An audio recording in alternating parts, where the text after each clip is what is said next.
A lot got exposed this week. Yo, it's A lot. Kathy yelled at Courtney, and Tisha was like, she told them out the car, don't cut up this weekend. And they cut up.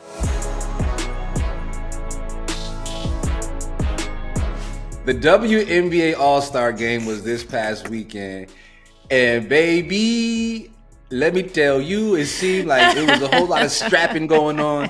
I don't know what, the WNBA might be the horniest league I've ever seen. I'm not gonna lie, there was so many relationship reveals, players kissing each other on the court. We had thing 1 and thing 2 just going insane, flirting, just letting they little. Can you say their name, please? No, they haven't said their names over the entire weekend. The Stud Budz. The Stud Budz. Whatever. But what were your thoughts on seeing so many players kind of have relationship reveals? I'm like, damn, all y'all dating? It's so crazy too, because TikTok's algorithm is like undefeated, because as soon as I interacted with one stud bud, that's like literally all that was on my For You page was everything that they were posting. How you was interacting? What you had did? Like I'm saying, if I like sat and watched it, or like leave a swiped comment, over like, and went on their my name's page. Samaria. Hey, it wasn't like that. Like, no, hey, no. But anyways, I will say it's, okay, so shout out to Courtney and Natisha. Shout out to them, right? Because I think that they gave us this behind the scenes look at the league. Like you just mentioned, they were able to kind of not expose, but they opened up a side that we had never seen before. We got to go to the parties. You know what I mean? We got to see people dancing, and there was some hot mic moments where things were exposed. Come on, let's be specific. Megan Rapinoe was heard on a hot mic talking about a strap. She was asking Courtney if she used the strap. I'm like, wait a minute, we at a game. Like, why are we talking about this on the court? Not at the party. We saw Natisha kind of get she was a little touchy-feely with Angel a little bit, Yep. We also saw Natasha Cloud and Izzy kiss on the court. I was like, oh, Natasha. I didn't see that one. I didn't see that one. But we did, speaking of new relationships, we did get Paige and AZ's relationship confirmed. We also got a relationship between, what's the girl's name? Jewel Lloyd. It was a lot, yo. It was like, no, I was gonna say Mabry and Sanaya. Yo, But what I was gonna say. Now I know why I was denied media access. I'm like, I don't fit the script. It was like his snitching ass gonna come in here and let everybody know what's going on.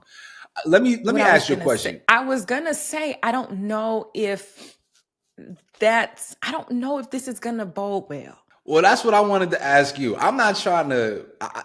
As a man, I got to be mindful of what I say, because a lot of times people do not want to hear from men on issues revolving around women's bodies, their sexuality. Mm-hmm. So I'm just looking at it from a business lens only. This is not me injecting my masculinity into the conversation. Yeah. Okay. Yeah. From a business standpoint, I think the WNBA is teetering on a very slippery slope.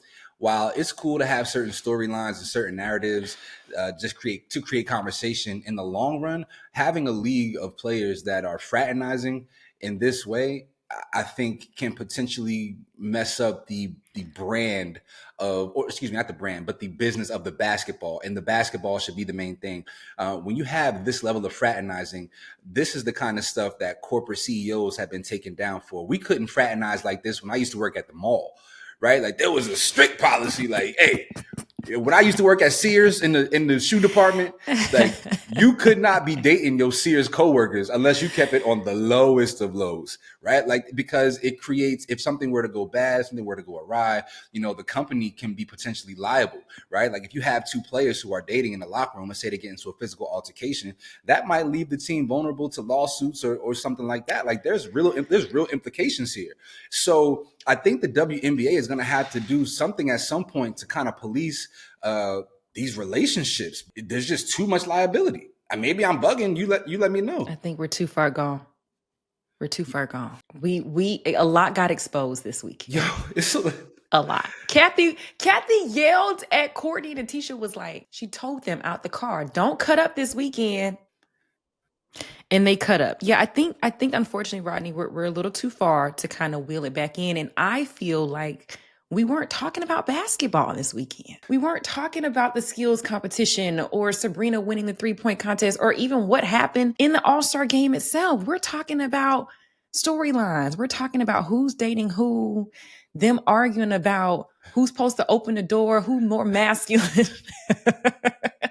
Like who, like, you know, like that's what we're talking about. Like who's flirting with who's the biggest flirt. I guess Ryan Howard is the biggest flirt in the WNBA. Like I should know these things. I didn't really want to see the But at the same like time, this conversation, the women, you know, we're not even talking about the fact that the players had a silent protest, you know, and they wore shirts asking to be adequately compensated. Yeah, this, I saw some couples that I was like, damn, that's a beautiful situation. And then I saw some couples like, y'all could have kept that to yourselves, because I only want to know the attractive couples.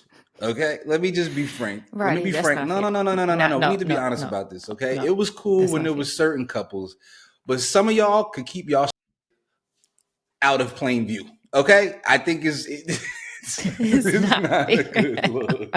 It wasn't a good look. It wasn't a good look. But there was a protest that went on. The girls wore shirts. There were shots taken. You know, players took shots at Caitlin Clark for participating in the protest, saying that, you know, she can go do her own thing. It was like there was a lot that took place this weekend, but the overarching theme of WNBA All-Star Weekend 2025 is relationships, lust, and straps. That's a wild tagline for an entire sporting league in their biggest weekend of the year. That's crazy. I could see Kathy having a meeting today. Yeah. Like, how do we get this back under control? How do we make the main thing the main thing? I don't know how they're going to do it, but yeah, I'm looking forward to hearing from our Fumble family about whether or not they feel like the WNBA has to do something about its players fraternizing and flat out just sexing each other the way they are. They're like little horny rabbits. Do you feel like the WNBA has to do something about this, or is it okay because it adds to the storylines? Let us know your thoughts in the comment section. And if you got just entirely too much going on to keep up with the latest in sports, we got you covered. Subscribe to the newsletter and stay in the loop with everything we're covering. The link is down in the description box.